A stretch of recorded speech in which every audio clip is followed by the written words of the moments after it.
I totally feel those people because I am a type A recovering control freak, and I use recovering in quotes, so I completely get it.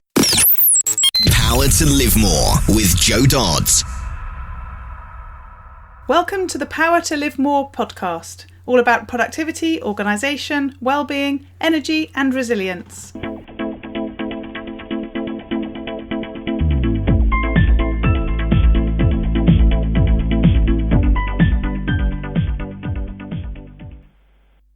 I'm Jo Dodds, and I started this show to enable interesting people to share their stories about how they use their power to live more, and by that I mean to do the stuff that they want to do more than the stuff that they need to or should do.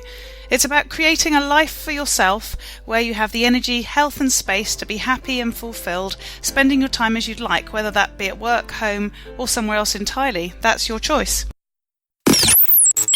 Hello, my name is Ellie Dodds and I'm co-presenter, and today Jo is interviewing Kat McLead. Kat approached us to join us as a guest after listening to the show, always a good sign. Kat McLead is the creator of the Stay-at-Home Mum Entrepreneur, the proven framework for creating a highly profitable business that you love while working 2 hours a day. She started her first multiple six-figure business 20 years ago and hasn't slowed down since, not even after having her son. A fun fact, the business's profits meant that she had way more money than her husband when they first got married and was able to pay the entire $450,000 down payment on their home. Not that he minded. Back to the studio.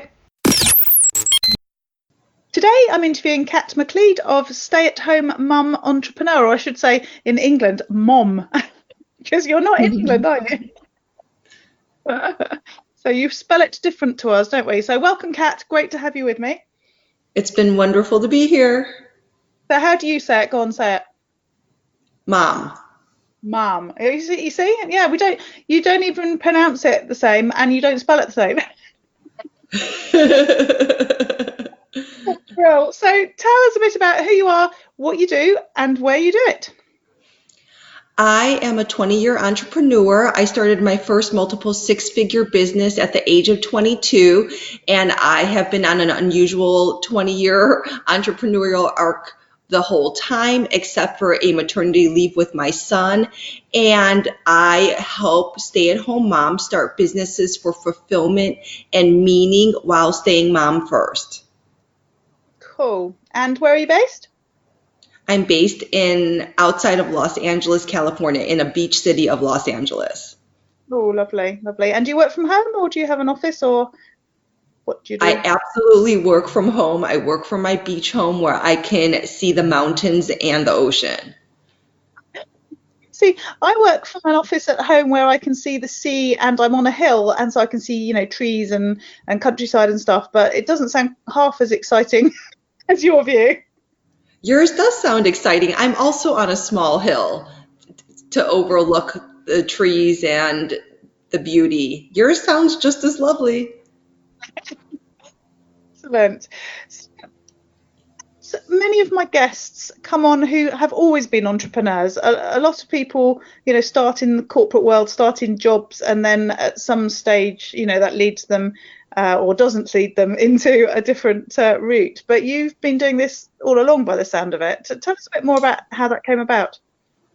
I am an entrepreneur. I did a short stint being hired by one of my clients into corporate, and I did really well in corporate as far as growing a division of a company that's still successful to this day. However, I did not like having a boss, set hours, going to work in an office, just having all these rules. I'm definitely not one to follow someone else's rules. I like to make my own.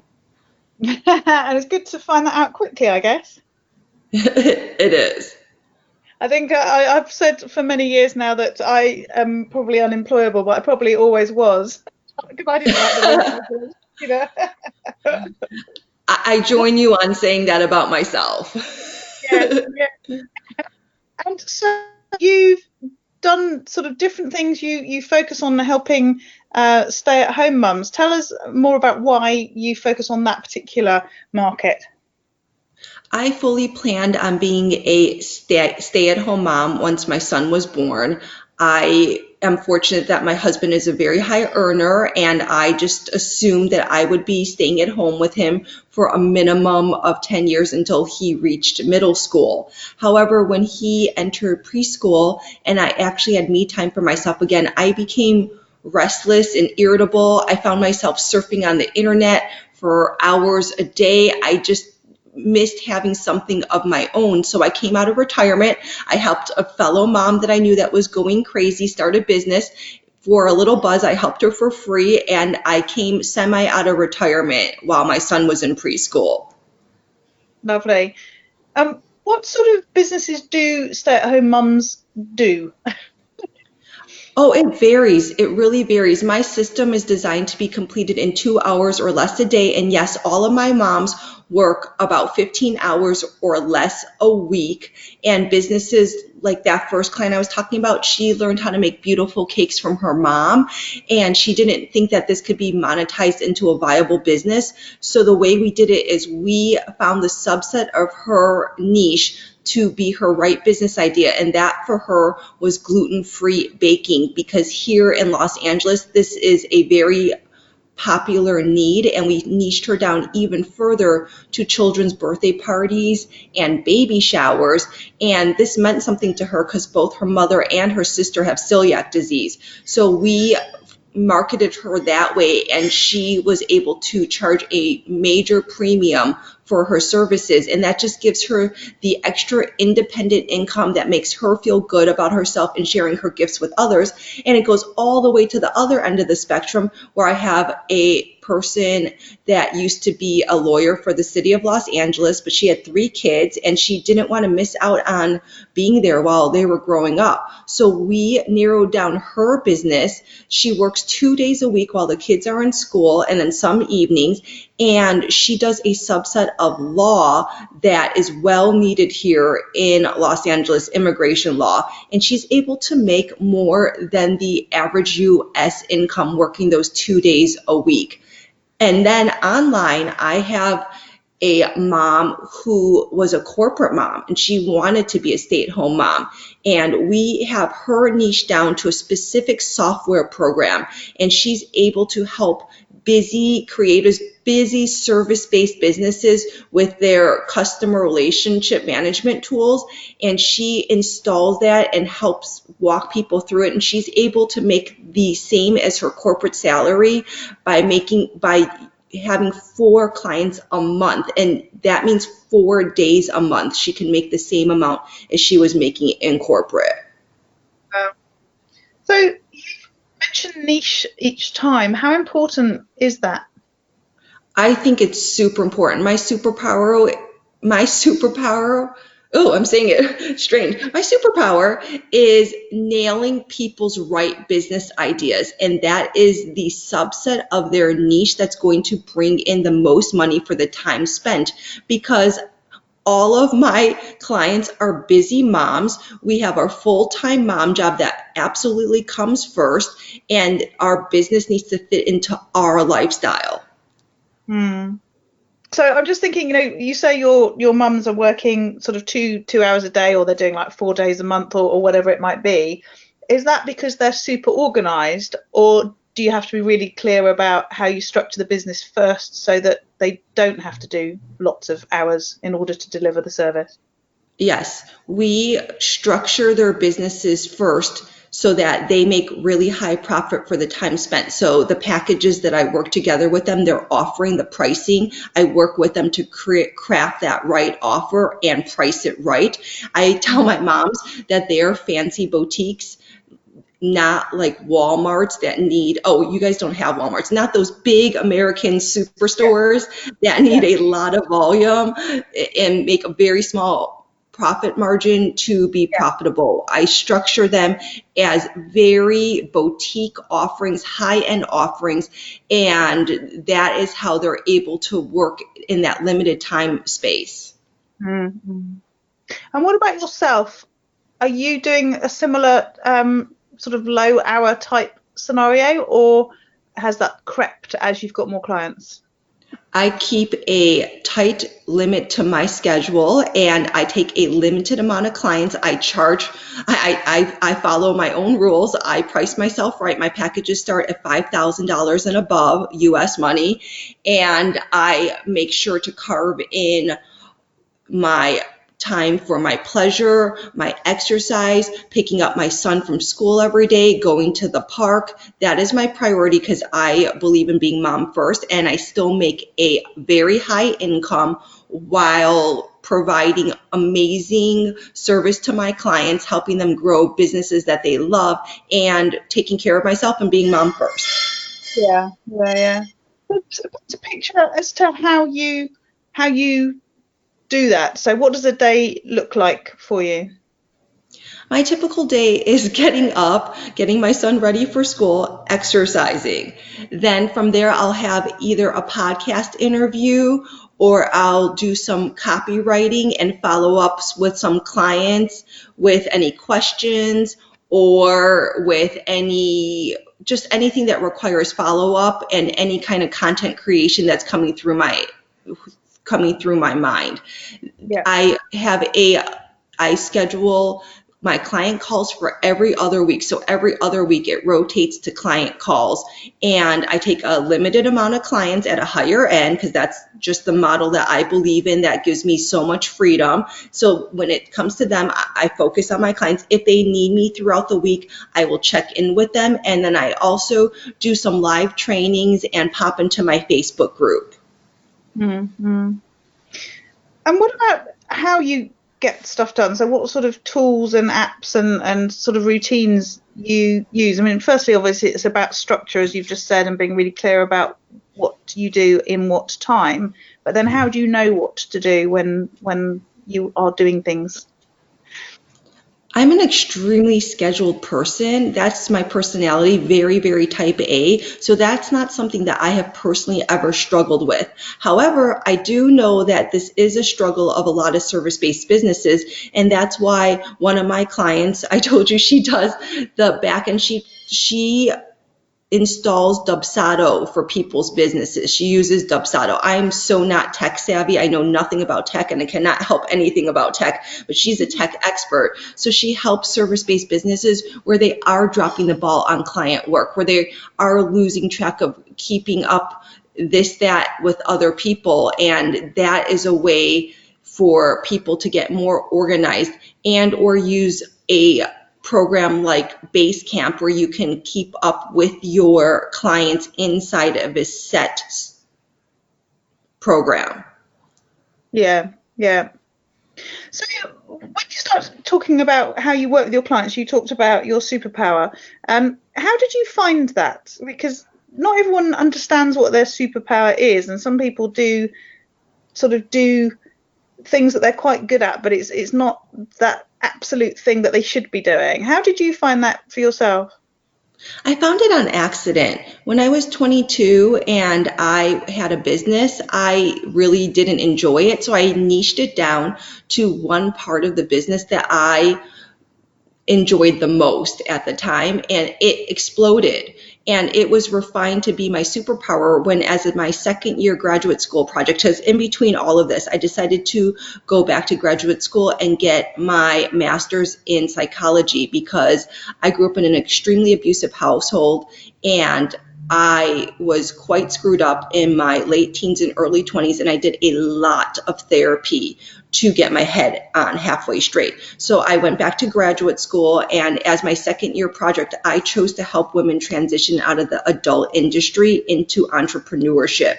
This is where I learned to focus on high profit for the time spent, because these women were used to making hundreds, if not thousands of dollars an hour, and it wasn't going to fly with them and to make small money per lots of time, because they would just go backwards. So that's how on the fly I honed my superpower of finding the subset of people's niches that were going to make them the most money, what I call your right business idea.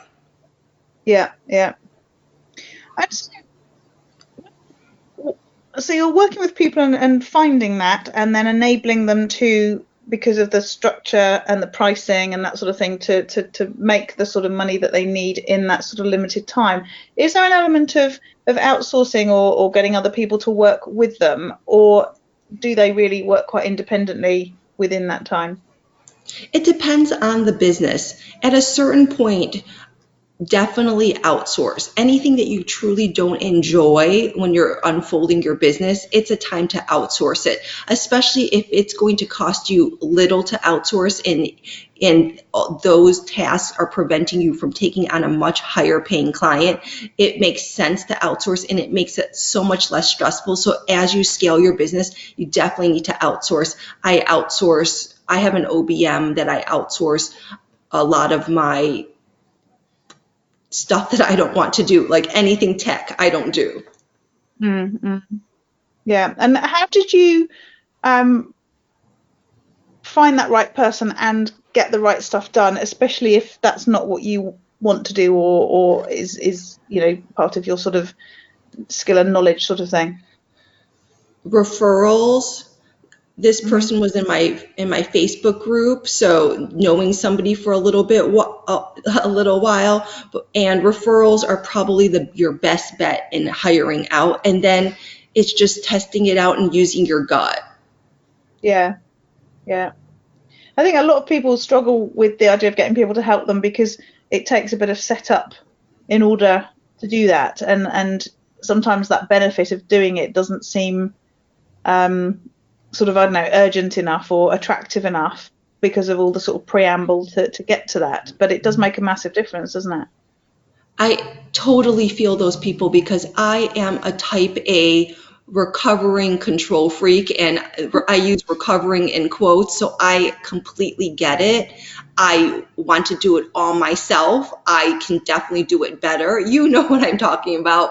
And at the same time, if you want to scale your business, then you're going to have to hire out. If you get to that level where you're putting out fires all the time, it is best to hire out. And there is that ramp up period while you get to trust someone.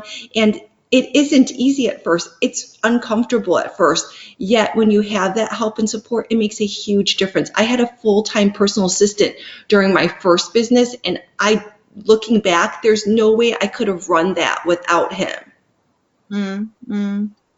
Yeah. So what about yourself and keeping yourself sort of fit and well to do the things that you do? I mean, you sound structured. Do you also structure, the sort of health side of things for yourself as well?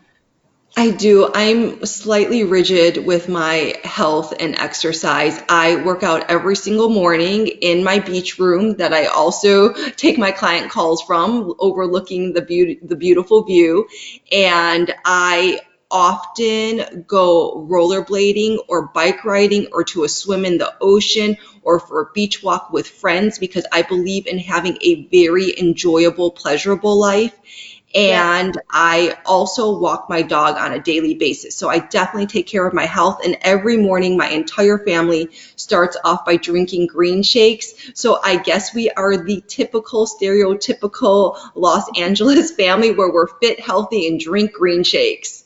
Yes, yeah. I do love the way that with saying that you were slightly rigid. I'm sure slightly and rigid don't go together, do they? Yeah, I tend to be quite rigid about it.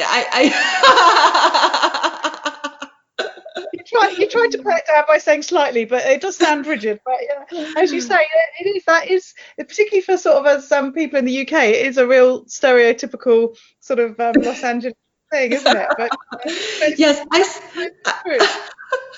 I use the word slightly because I truly enjoy it. I love having a fit, healthy Southern California lifestyle.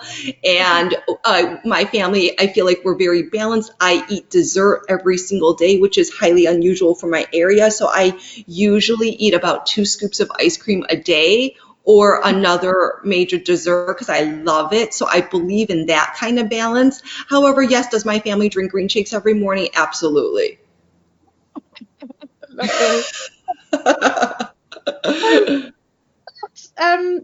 Sort of learning and improving yourself, because most of my guests tend to, do that and have an interest in it. But it's sort of striking me that, you're being quite organised in terms of what time you have available to run your business.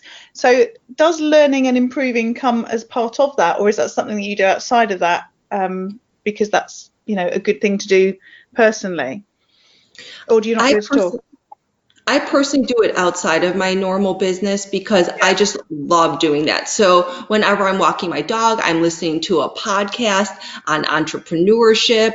I love to read in my downtime. So this is a natural hobby of mine and has been for 20 years. So luckily for me, business is a hobby. Entrepreneurship is a hobby. I love learning and listening about it. So I really enjoy learning about entrepreneurship and improving, and I completely believe in investing in yourself to keep growing and evolving.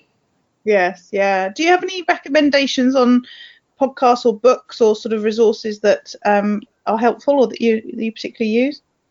Yes, I love Entrepreneurs on Fire. I love listening to the podcast that really focus on extremely successful entrepreneurs, and that's one of them. I was just on Marketer of the Day, and I like that podcast. I was a guest on it, and a lot of his guests are really informative, and I've learned quite a bit from listening to these podcasts. As far as reading, I'm currently reading The Big Leap by Gay Hendricks, and that's just talking about as you move up in higher levels of success, you're going to hit upper limits. Mm-hmm. I always think that's that book with the fish jumping from one pond to one bowl to the other, isn't it? Is that the book? I don't think that's the cover that I have on it. However, I read it on my Kindle, so I'm pretty much all electronic at this point. Yes. Yeah. Yeah, as you say, listening to other entrepreneurs is so sort of inspirational, but also educational, because people are all so different, aren't they? Oh yeah, all of us are different. All of my clients have built different businesses. My business model looks different than a lot of people that I know. It has to feel right for you. So I believe in leading with pleasure and making sure that you feel good about your choices. And that doesn't mean that you don't do things that are uncomfortable, because as you move forward in your business, it is uncomfortable. It's uncomfortable, or in life, period. As you change things in life, it's uncomfortable while you're trying something new. That's very different than a voice inside of you saying, this is not right for me. Mm. And are there different phases for stay-at-home mums based on their sort of children's development, if you like, the when they're in primary school, or when they're at senior school or at college or whatever? Does that then impact on the business? I have a 6-year-old, so I can only speak for my son's demographic because I worked with stay-at-home moms starting in preschool. So I don't even work with moms of newborns and everything, because that stage is so challenging to start a business. You're taking care of somebody that needs you all the time. I really work with moms of school age kids, and that's starting preschool and above. And I imagine when your kids hit middle school and above, so I don't know what you call it on your end, but we'll say that they're older and more independent, walking to school, you can explode your business then if you choose to do so. Well, that's interesting. I was talking to someone the other day. My daughter's 13 now, and she's at senior school, and as you say, you don't take her to school anymore, but the amount of extracurricular activities that she does, we seem to be trekking halfway around our county at any given time, attending netball matches and goodness knows what, and it almost feels like it's worse now than it was when we literally had to hold her hand at all times. So I'm sure it does get easier to begin with. Okay, that's true, because my friend does have a child in what we call high school, so your senior school, and she's constantly at her volleyball games all of the time. You get really good at working on your phone, I think, at that stage. Yeah, she also owns her own business, and luckily for her, that flexibility allows her to go to these afternoon games that go for hours. Yeah. So what about sort of routines, rituals? It strikes me that when you've got limited time, they really become important. I teach all my clients a 30-minute hyper-focus model. So this is relevant to all your listeners because we can all use some hyper-focus. So as far as business is concerned, because that's what the hyper-focus model is designed for, but you can use it for any other area of your life that you really want to focus on. And in this period, it's a non-negotiable. It's usually before the kids get up or after they go to bed. For younger children, it can be at that quiet time, nap time, lunch time period. And during this time period, you only focus on what's going to move your business forward. So if you're on a roadmap from A to Z, you do from D to E that day. If you don't know what you're doing from D to E, then get a mentor, hire a business coach, or get a very good self-study program and actually do it. For those of you who maybe are not into business and are trying to improve some element of your life, let's just say using the exercise, since we brought up how rigid I am about it, then that's the same plan. You put that hyper-focused time in your calendar before that period of time. You already know what you're going to do during that time period. So while you're doing mundane tasks like brushing your teeth, doing the dishes, you know what you're focusing on during that 30-minute slot. You do it. Yes. Yeah. Yeah. It's funny that whole thing about hyperfocus, that works when you're really clear, as you said, about what you need to do. And that's often the problem, isn't it? That people haven't really identified what they need to do. So some of that advice around finding a mentor or taking a course or whatever is probably the first step to that, isn't it? That's actually creating time and sort of carving out that focused time only really works if when you're doing that, you're doing the right thing. I truly believe in having a roadmap to know where you're going. Otherwise, you're flailing around lost. I would not travel without a GPS knowing where I was going, and I use that as a metaphor because a lot of my clients have come to me after months, if not years, of struggling on their own. They're trying to piece it all together from Google. They're trying to YouTube their way to success, and it's just such a waste of time. It truly is. One of my clients tried on her own for a year and a half to get her first paying client. Also, she was working corporate and a mom, so it's not like she was dedicating full time to this. And within 3 weeks of us working together, she got her first paying client, and then she got her second one 2 weeks after that. Because when you have a system to follow and somebody who's done it time and time again, it's just such a shortcut. Mm. Yeah, and then as we've said, you've carved out the time, but actually you're carving out the time for the right stuff rather than, just to do things that may or may not take you to where you want to go. Yeah, absolutely. So when we were preparing for today, you talked about creating a legacy with what you're doing. What is that legacy? My legacy is that it does not matter where you started out, any bad decisions you've made in your life or that you judge as bad, or if you feel worthy or not, you truly can create the dream life that you want. And I know this sounds like total crap, and you're like, Kat, what are you talking about? This is so crap. I grew up in a extremely abusive house where I feared for my life. I was beaten on a regular basis with a bamboo stick, and step by step with lots of mistakes and backtracking, I have been now living a dream life for the last decade. I have a lovely family. My husband is super loving. We're very successful. We live in a beach city of Los Angeles, and we have friends around us, and I just have so much joy in my life. So my main legacy to leave to people is it does not matter where you're at now or what you did in the past. Truly keep putting those steps forward to the dream life that you truly want, and look at where you're going, just like we just talked about. Have a roadmap for where you're going, and then take those steps that are going to get you there. Ask yourself, is this step going to get me to the dream life I want, or is that going to keep me stuck? And do the uncomfortable steps, because yes, doing something new is uncomfortable, to keep getting to your dream life. Yeah, that's really helpful and sort of inspirational to be reminded of that, I guess. But again, as we said, it's about determining those steps, isn't it? And then making sure that you take them. Yeah, it all boils down to feeling worthy, feeling like you have this self-worth, because when you make that decision and you feel worthy of having that dream life, you find the steps, you do the steps, you get help with the steps. And that worthiness component, it's not a small deal. I went through years of therapy, and it's still something that I work on to this day. I do mindset work around my worthiness, even though I've built what most people would call a major dream life and had lots of success. I still struggle with that worthiness piece, probably from being told I was not worthy when I was growing up. And it's something that I feel that strongly that a lot of women have, that they don't feel like they can do it. Oh, sure, Kat, you could do it, but I can't do it. And that's just not the truth. That's why I share my beginnings, to let you know that you can. And I really made poor decisions that we didn't get into because it's just not relevant to the podcast. And yet I still kept plodding forward and made a dream life for myself. And really, truly, you can too. Mm-hmm.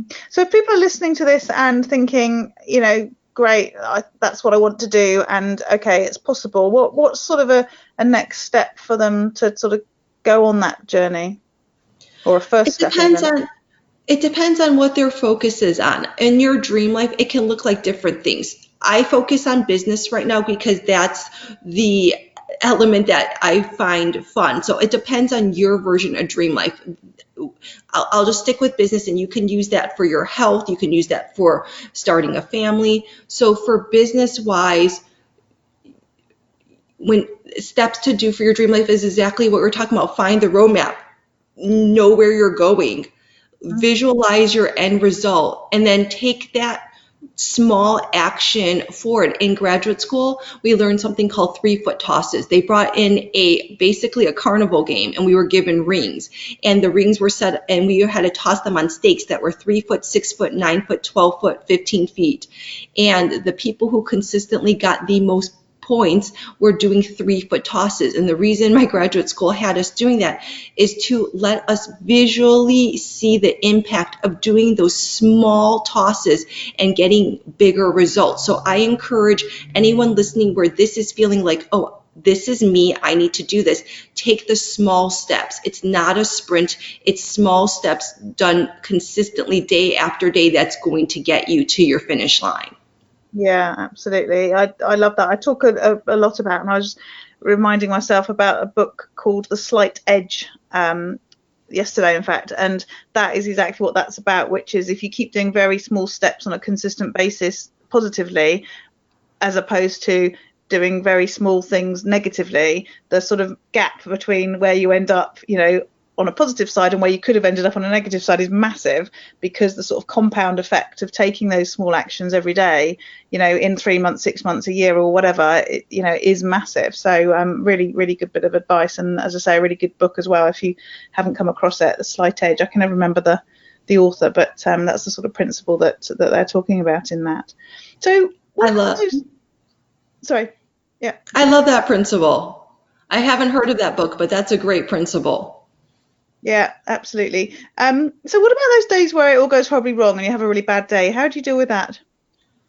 Oh, those happen. And I encourage everyone to understand that those bad days are, yes, they're just going to happen. It gets messy. Life is messy. You're going to fail. There's going to be multiple failures along your road to success.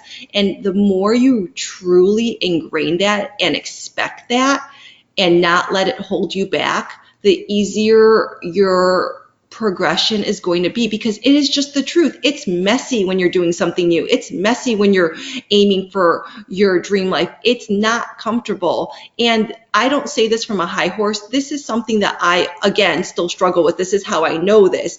I like things to be perfect. I want them to look a certain way. And I struggle when they are messy, even though I know that that's just the way it is. One of the ways that I move out of that space is to do something I enjoy. So if I'm feeling lower energy and I'm very fortunate that I live by the beach, I might go for a beach jog or a swim in the ocean or do something silly to make myself laugh and take a break, because trying to plod forward from that that frustration is not going to unfold your life in a pleasurable way. So I'll try to change my energy. And I know this is easier said than done.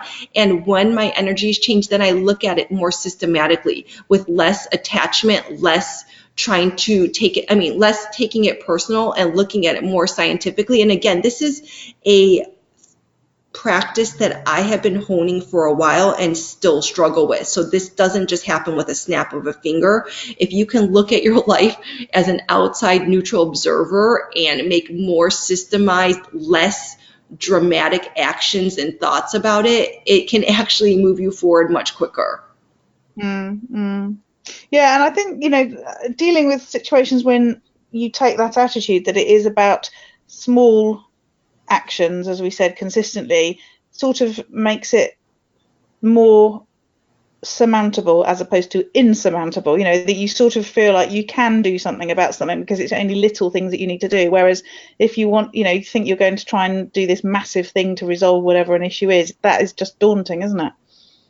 Yes, I like to use the example of a personal trainer or going to the gym, maybe because I'm, again, from Los Angeles. But if you want to get healthy, you cannot expect that tomorrow you're going to go work out for 16 hours a day and then boom, you're going to have instant results versus going to the gym, let's say 20 minutes a day for the next 2 months and seeing some results that way. So I like to just draw it out that smaller steps make a bigger impact in the end, and you have to be patient while it's unfolding. Just like if you go to that gym and you do the 16 hours and you're like, I worked out for 16 hours and it didn't work. I'm just exhausted. I'm sore. I can't even move.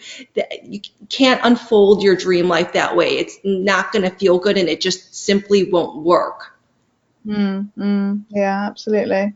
So let's talk about those days where you've had the chance to live more, and that's where I talk about getting to do more of the things that you want to do and less of the things that you feel you should do or you have to do. What do those days look like for you? I feel like I am truly living more. My days really consist of I'm going to be working this morning, and after breakfast, it's early during the interview time where we are. I will be meeting my best friend for our usual 2-hour rollerblade at the beach where we chit chat and catch up after our week so that we can just keep up with each other's lives.